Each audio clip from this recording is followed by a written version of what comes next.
Harga emas spot naik 0,1% menjadi $3.861 per troy ounce setelah sempat menyentuh rekor 3.895.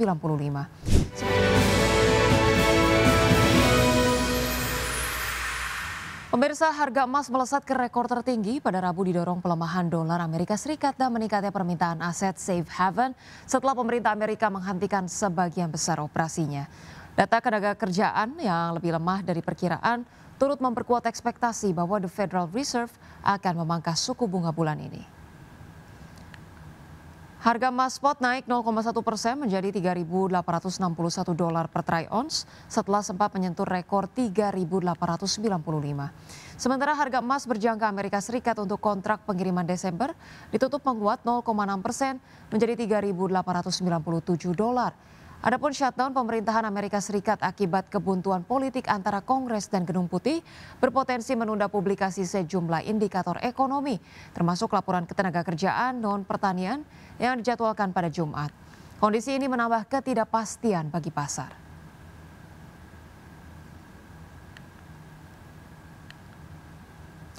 Ya, selanjutnya pemirsa dari pergerakan bursa global. Pemirsa, bursa Wall Street menguat pada Rabu, didorong rally sektor kesehatan yang menutup kekhawatiran pasar terhadap data ketenagakerjaan swasta yang lebih lemah dari perkiraan serta ketidakpastian imbas government shutdown Amerika Serikat. Pada perdagangan Rabu, pemirsa, indeks Dow Jones Industrial Average ditutup naik 0,09% menjadi 46.441. Kemudian indeks S&P 500 menguat 0,34% ke level 6.711 dan indeks Nasdaq Composite naik 0,42% ke posisi 22.755.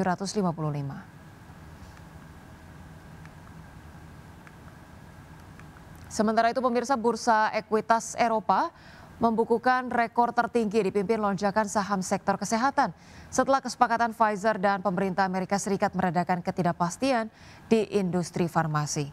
Investor juga mencermati dampak dimulainya government shutdown Amerika Serikat, di mana pemirsa indeks Stoxx 600 ditutup melesat 1,15% ke level 564,62. Kemudian indeks FTSE 100 Inggris mencapai rekor tertinggi, melampaui 1,03% ke level 9.446. Dan indeks DAX Jerman menguat 0,98% ke posisi 24.113.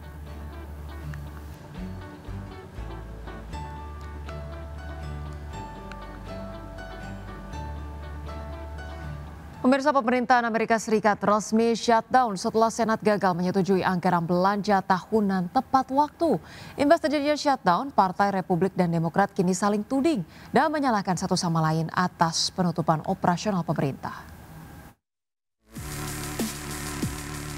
Gedung Putih menyalahkan Partai Demokrat sebagai penyebab penutupan operasional pemerintah Amerika Serikat atau government shutdown. Pemerintah Donald Trump resmi shutdown setelah Senat gagal menyetujui anggaran belanja tahunan pada Selasa malam waktu setempat. Di laman resminya, Gedung Putih memajang waktu durasi pemerintah shutdown dengan tulisan Democrat have shutdown the government. Partai Republik dan Demokrat kini saling tuding dan menyalahkan satu sama lain atas penutupan operasional pemerintah. Pemungutan suara di Senat berakhir dengan suara 55-45 atau kurang dari 60 suara yang dibutuhkan untuk meloloskan RUU pendanaan.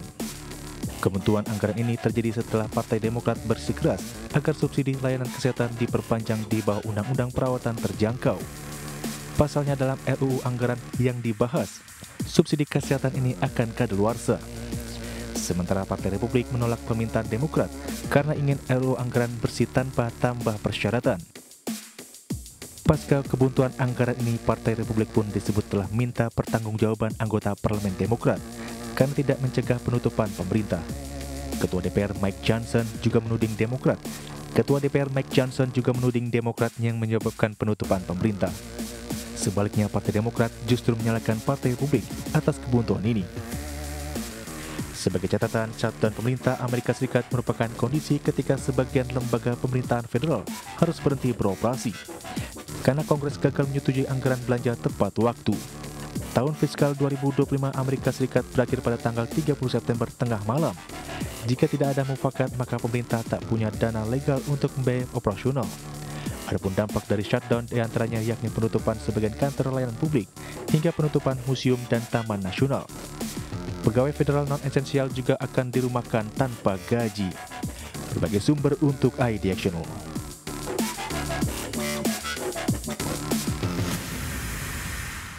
Pemirsa, terima kasih Anda masih bersama kami di Market Plus. Indeks harga saham gabungan atau IHSG ditutup melemah di perdagangan Rabu setelah menguat mencoba mendekati level 8.100-an.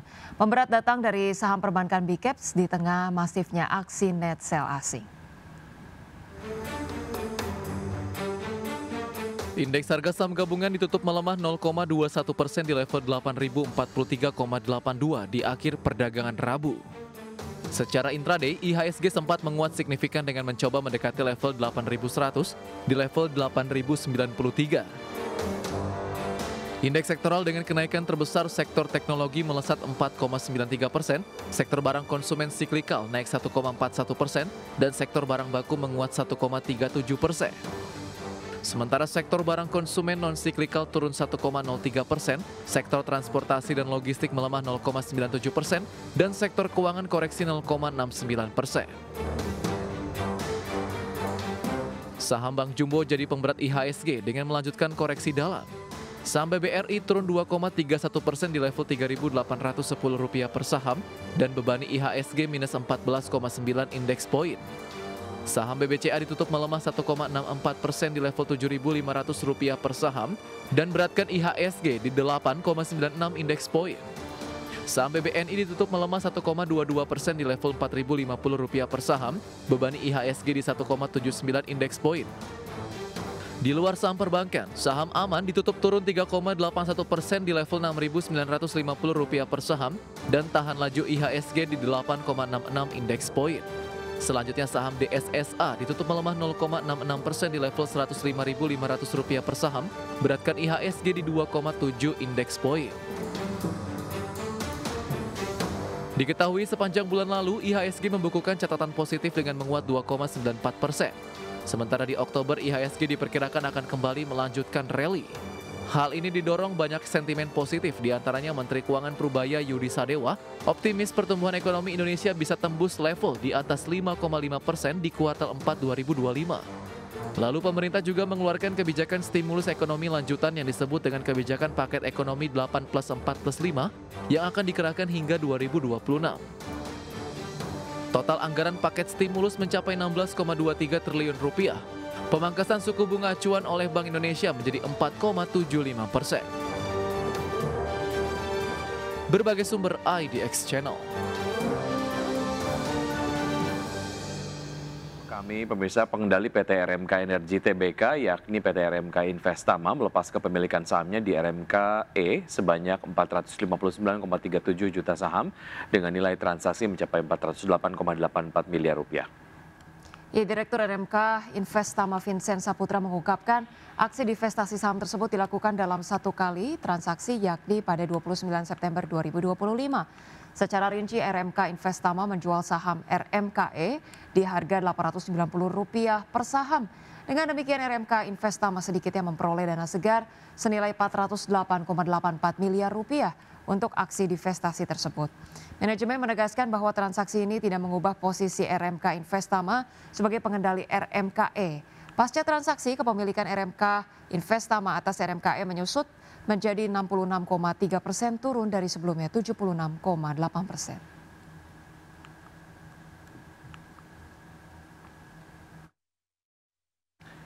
PT Goodyear Indonesia Tbk atau GDYR mengumumkan transaksi afiliasi berupa penyewaan mesin pada 1 Oktober 2025. Ia mengacu keterbukaan informasi di Bursa Efek Indonesia, GDYR melakukan transaksi penyewaan mold atau pencetakan ban dengan Goodyear South Asia Tires Private Limited dengan nilai transaksi ini sebesar $3.735 Amerika. PT Goodyear Indonesia Tbk atau GDYR mengumumkan transaksi afiliasi berupa penyewaan mesin pada 1 Oktober 2025. Mengacu keterbukaan informasi di Bursa Efek Indonesia, GDYR melakukan transaksi penyewaan mold atau mencetakan ban dengan Goodyear South Asia Tires Private Limited dengan nilai transaksi ini sebesar $3.735 Amerika. Baik GDYR maupun Goodyear South Asia Tires Private Limited merupakan dua perusahaan yang dikendalikan baik langsung maupun tidak langsung oleh pihak yang sama.